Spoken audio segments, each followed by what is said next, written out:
के युवा लोग एक नौकरी के लिए उनको रोजगारी की जरूरत है। आज ये हालत हो चुका है कि बेरोजगारी यदि आप नहीं हटा सकते हैं, मतलब आप ये अर्थव्यवस्था को आप नहीं चला पा रहे हैं। आप बेरोजगारी का सवाल उठा रहे हैं संजय झा, मैं उसका जवाब लूंगी, लेकिन आपने एक बहुत ही कड़े शब्द का इस्तेमाल किया संजय झा जी, आपने विनाशकारी बोला सर। तो मुझे ये बताइए, विनाशकारी आप कह रहे हैं, आप लोग लगातार मोदी सरकार पर सूट बूट की सरकार होने का आरोप लगाते रहते हैं, पर ये बताइए आज के बजट में अगर हम देखें तो 3 लाख तक की आय पर कोई टैक्स नहीं, 5 लाख तक की जो आय है उस पर 5% टैक्स कर दिया गया, और जो 50 लाख से 1 करोड़ वाले हैं उनका 10% सरचार्ज बढ़ा दिया गया। तो सर ये सूट बूट की सरकार तो फिर कहीं से लग नहीं रही। जिन 5 उद्योगपतियों के सहारे मोदी सरकार चल रही है, आप आरोप लगाते थे, उन पर तो टैक्स का बोझ बढ़।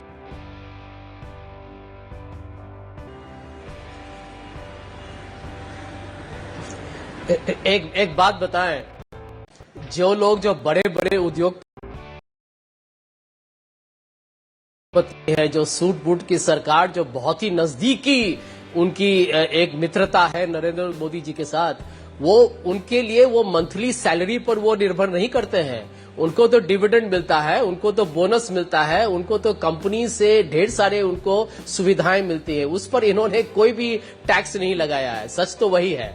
और मैं आपको ये बताऊंगा, बेरोजगारी एक बहुत ही बड़ा एक समस्या है जिसका समाधान अब ये ठीक है संजय झा, ये बात राहुल गांधी ने भी कही, आपके पार्टी के उपाध्यक्ष राहुल गांधी ने भी कहा। मैं बेरोजगारी पर जवाब लूंगी शाहनवाज हुसैन साहब से, मेरे साथ 2 और पार्टियों के खास मेहमान हैं, लेकिन उससे पहले अपने दर्शकों को हम वित्त मंत्री अरुण जेटली की वो बात सुनाते हैं जिसमें उन्होंने काले धन का जिक्र किया और ये बताया कि किस तरह से काले धन पर लगाम लगी है। आप सुनिए। Monetization of high denominational banknotes was a continuation of a series of measures taken. Negative opposition का भी आरोप नहीं लगा सकते। आजकल हम कंस्ट्रक्टिव अपोजिशन वाले माने जाते हैं और हमें कांग्रेस पार्टी से भी ज्यादा निराशा इस बजट से हुई है। जो इकोनॉमिक सर्वे कल आया था, तो नेहा जी आपकी भी जानकारी के लिए, उसमें जॉब लॉसेस हुए हैं डीमोनेटाइजेशन के बाद, उसमें डिक्लाइन हुआ फार्म इनकम में, उसमें सोशल डिसरप्शन हुआ। ये वर्ड जो है इकोनॉमिक सर्वे के हैं। और जो cash intensive parts of the economy है, उसकी वजह से agriculture products, milk, sugar, potato, onion, इन सब में किसानों को भारी क्षति हुई है। हम सोच रहे थे कि किसान जनता ने, जो शाहनवाज जी भी मानते हैं कि इस नोटबंदी को स्वीकार किया, अगर हम इनकी बात भी मान लें, इन सबको क्या मिला। आपकी जानकारी के लिए शाहनवाज जी, कांग्रेस की सरकार में भी आत्महत्याएं होती थी, लेकिन पिछले वर्ष में 36% किसानों ने ज्यादा आत्महत्याएं की। सुसाइड ऑफ फार्मर्स का पूरे बजट में एक शब्द का जिक्र नहीं है, एक जगह भी।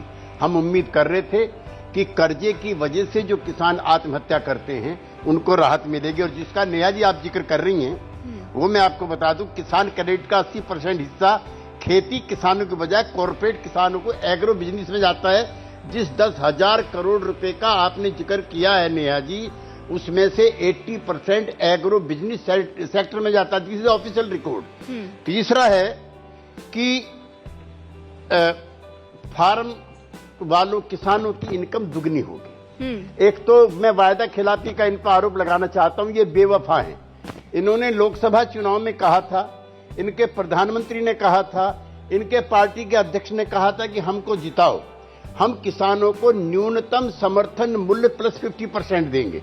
मैं ऑन रिकॉर्ड हूं, मैं चाहता हूं शाहनवाज जी खंडन करें। 3.5% और 2.5% रबी और खरीफ की फसल में सिर्फ दामों में बढ़ोतरी हुई है।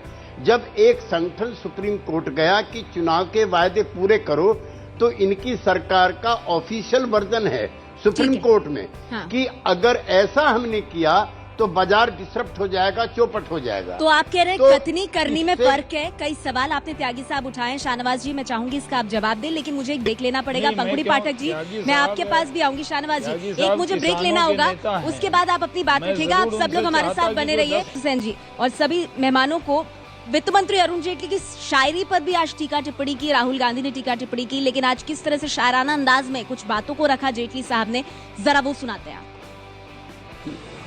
नई दुनिया है, नया दौर है, नई है उमंग। नई दुनिया है, नया दौर है, नई है उमंग।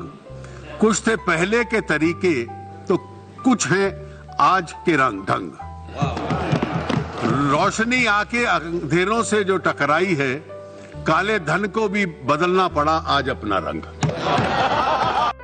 लाख से 1 करोड़ आय वालों पर 10% सरचार्ज, दाल से डेटा तक का बजट है। प्रधानमंत्री नरेंद्र मोदी ने बजट पर कहा, बजट का शेयर बाजार में स्वागत, सेंसेक्स 28,000 के पार पहुंचा।